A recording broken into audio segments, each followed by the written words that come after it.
Hi, my name is Amanda Zanette, and I will be talking to you about the City Game book. We're going to be focusing on property and taxes, and I'm going to begin with rent. Every 2 weeks within the City Game, the students pay $400 towards their rent to rent out their desk. Now, if a student is unable to pay that, they do get removed from their city. It sounds harsh, I know, but in 15 years, I've only had to do it twice. A good way to prevent this is just paying attention to how the student's doing. Keep an eye on their money amounts, because the head bank clerk will always give you a sheet after payday of everyone's final total. Take a look at that. If you notice someone continues to be dropping, go visit them, take a look at their pay stub, have a conversation with them and ask them, why do you think you're losing money? I think that's a good place to start. And what I do with the students is I come up with a plan, and we will do something like, so for example, maybe they're not getting their planner signed 5 days out of the week.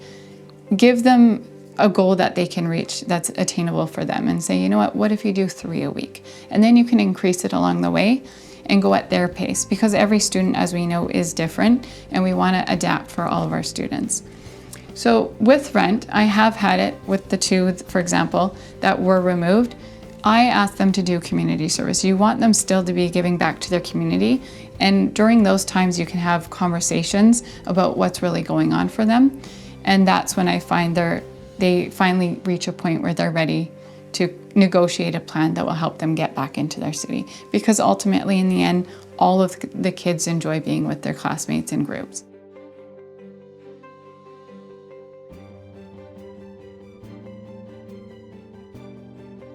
For rent, you will also have your wonderful students who come up to you and say, can I pay for their rent? I know they can't afford it. And the first thing I ask is, will that help them?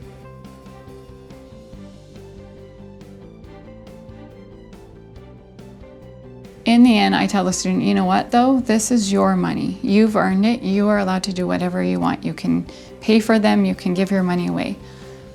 But think about what will help them the most. And then I just let the student decide, because the point of the game is for the students to have a safe place for them to learn through trial and error, and not have a massive mistake that actually ultimately costs them money in the outside world. This is where we want them learning these skills. So let them learn on their own. That's rent. We're going to move into buying. The students can actually purchase their desks for $2,000, and the incentive around that versus spending money at the auction would be, at the end of the year, I actually buy all of their desks back for $2,500, giving them obviously a profit of $500. So that encourages students to want to buy their desk. Now, the amount of desks I sell is the amount of students I have in my class. So if I have 28 kids, I do 28 plus the desk from the teacher. So I always count my desk, and that's how many desks I sell. Roughly around May, I've sold most of the desks, but you will have those students who have taken a bit of time to understand the game and understand how they can gain more money, and you want them to still be encouraged to push through and continue enjoying the game. So what I like to do is I like to throw out more real estate, more desks for a higher price, and then this way those kids can continue to buy. If a student needs money and wants to sell their desk to another student, they can. I offer $1,800, but usually they could get it more from another student, because I'm only willing to pay $1,800. So there's different things you can do in your classroom. Your kids are going to come up with a lot of wonderful ideas for you. Go with them, let them play around with their ideas. I think they love it when they see their idea being implemented within the classroom. So if students are going to be selling their desk to each other, and they're going to have some money transactions between them, please make sure that they're writing it down on paper, dating it, signing it. And some of them will say that, if I lend you money, I would like you to pay me, $50 more in return. It all needs to be written down, and the teacher, the mayor, needs to see it and sign it before that can continue. All students involved need to sign it, and what I do is I photocopy a sheet for each paper so they all have a copy, and then I keep it on file. So just keeping in mind that if there's any transactions going on, just like in the real world, you do want that documented on a piece of paper. Finally, I'm going to end off with taxes. Taxes are fun for a lot of students. I haven't always implemented them in the classroom. It just depends on the year.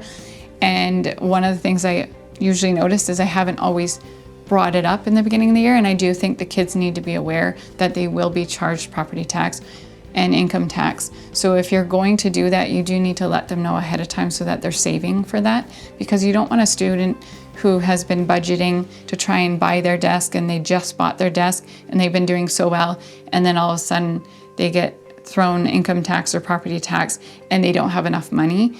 But ultimately, in the end, you want to make sure the kids know ahead of time so that they can save for that. And tied into the real world, we know about taxes and stuff, and it's important for kids to know that we have to save some of our money aside each paycheck to make sure we're paying our bills as well. So thank you for listening. Have fun with the kids, and I hope you join us in our next video.